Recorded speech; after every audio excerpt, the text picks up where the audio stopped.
I have been watching videos and reading up on Longlegs since I saw it in the theaters this past Saturday, so much so that my home office looks like I'm Charlie trying to catch Pepe Sylvia. So I go up to Pepe's office, and what do I find out, man? What do I find out? There is no Pepe Sylvia. The man does not exist. It's been hyped up as the new Silence of the Lambs and scariest film of all time. I do think this is a film you should go out and see in theaters if you haven't already. I do also think that it's a step too far to compare, or rather say it's the next Silence of the Lambs while there's a lot of similarities, but it's ultimately great. An experience and the type of film I want to see more of. This isn't necessarily a film that must be appreciated on the big screen. In fact, I very much intend to watch this on streaming once it's out of theaters, but in my opinion, nothing beats the cinematic experience that comes with seeing a horror film in theaters. It has amazing cinematography made via its lighting and framing, which makes you feel the intensity of this film the whole runtime. The opening is one of the creepiest moments I've felt in theaters, so much so that I even glanced at my girlfriend right after, like, yo, this movie is absolutely what we came to see. Nic Cage is masterful in his performance, which is likely a surprise to none. This film is also able to hit on its many subgenres, that being procedural, thriller, and horror. It's also one of the most unique releases of the year and my favorite horror film that has come out since Talk to Me. I was originally a little disappointed with the ending, but after diving into the immense detail this film has behind it, I've come around on it all the way. Now let's dive into these horrors and analyze what made and makes this film so special. So be forewarned, there are spoilers, so if you haven't seen it, pause now if you want to avoid spoilers. Also, while we're here, please be sure to subscribe to the channel and hit that bell icon so you don't miss my next horror film analysis. Let's start with the name and the title. Nic Cage is thought to be Longlegs, the title character, and many have pondered why. Not only is this supposed to be a reminder to Lee Harker as to how they met when she was a little girl from the beginning of the film, but it has deeper meanings. For one, when Nic Cage first met Lee, he said he had his long legs on, as a distinction to being in human form, not doll form, or any other form like spirit or demon.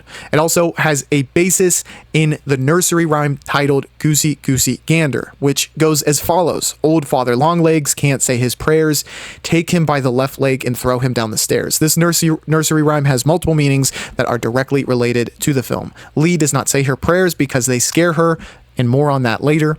Longlegs has lived down the stairs of Lee since the timeline starts, or I guess as she was growing up when the timeline started at the beginning of the film, and is scrubbed from the memory of Lee due to her mother's sacrifice. Daddy Longlegs, the spider, is thought to be in every American household basement based upon my made-up statistic. Also, Longlegs is a pseudo-father figure, as the Harker family does not have one, though we'll theorize on that later, so the dad is Longlegs, Daddy Longlegs.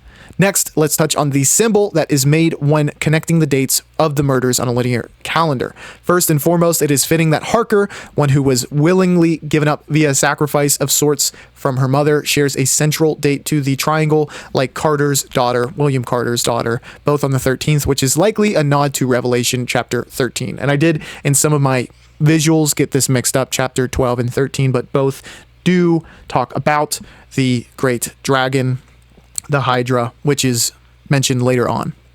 An upside down triangle can easily look like the mapping of the 9 circles of hell from Dante's Inferno, the Divine Comedy.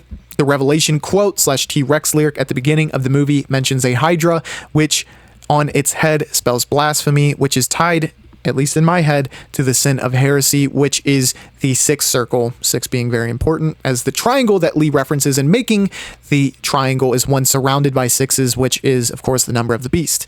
Heretics in the Divine Comedy are thought to be trapped in flaming tombs in hell due to their belief that the soul dies with the body and does not transcend after death. Much can be compared and contrasted to Longlegs' ability to make a vessel, which is seemingly has this inner essence like a soul while being a lifeless entity, almost like twisting the Divine Comedy's interpretation on its head.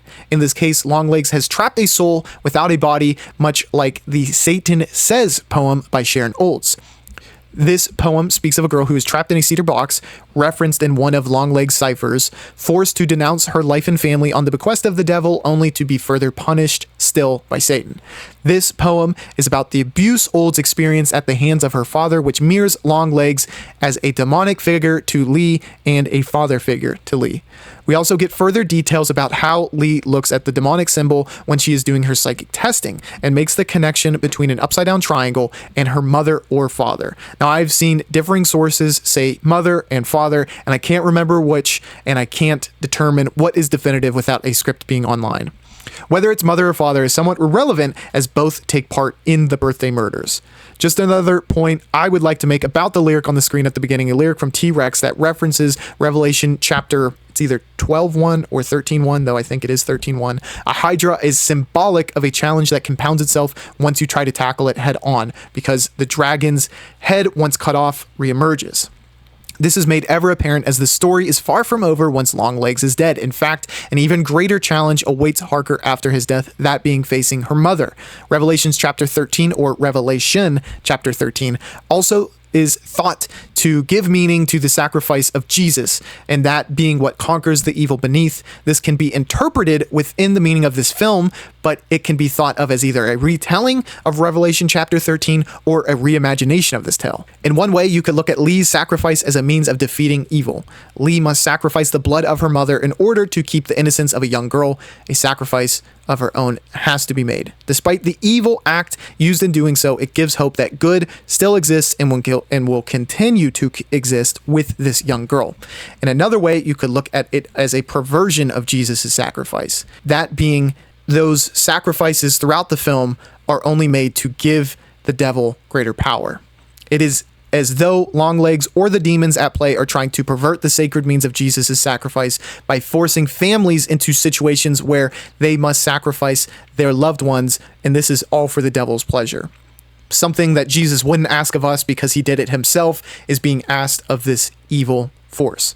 Another word, moving away from this kind of biblical sacrifice angle, that is important and linked to Longlegs in this movie is cuckoo, which is said to Lee at the beginning of the film by Longlegs. For those unaware, cuckooing is when someone takes over another person's home, and this is in reference to the cuckoo bird that does this with other birds' nests. Longlegs takes the basement of the home of the Harkers to be used like his lair to create dolls for destruction. Let's throw it over to some supernatural elements of both Lee and Longlegs. Longlegs is able to look through the screen of the tape of his interrogation, seemingly looking at both Lee and investigator Carter, saying, "I will see you there and I will see you there," a supernatural force to see them through the screen, but also references a future event, that being the Carter family murders. Secondly, during this murder, Lee is somehow unable to destroy the doll after killing her mother. She only fires 3 shots in the house, so there is likely a magical protection over the doll that stops her from firing a 4th shot, which would be more than standard on a revolver like she is carrying. I've heard some say that there was a revolver in the box that held Lee's childhood kind of memories or items, one of them being Longlegs' Polaroid, though I did not see it myself. Possibly this is another event that Longlegs saw in the future and prepped to be ready for. I would not be surprised if this were the case, because all of the events of the film are laid out in preparation for this final confrontation. Much like Longlegs is able to tell what will happen next, the doll is predestined to survive. In one way, this is a sort of saving grace for the daughter Carter, as she will not be able to remember this terrible tragedy, much like Lee Harker once was.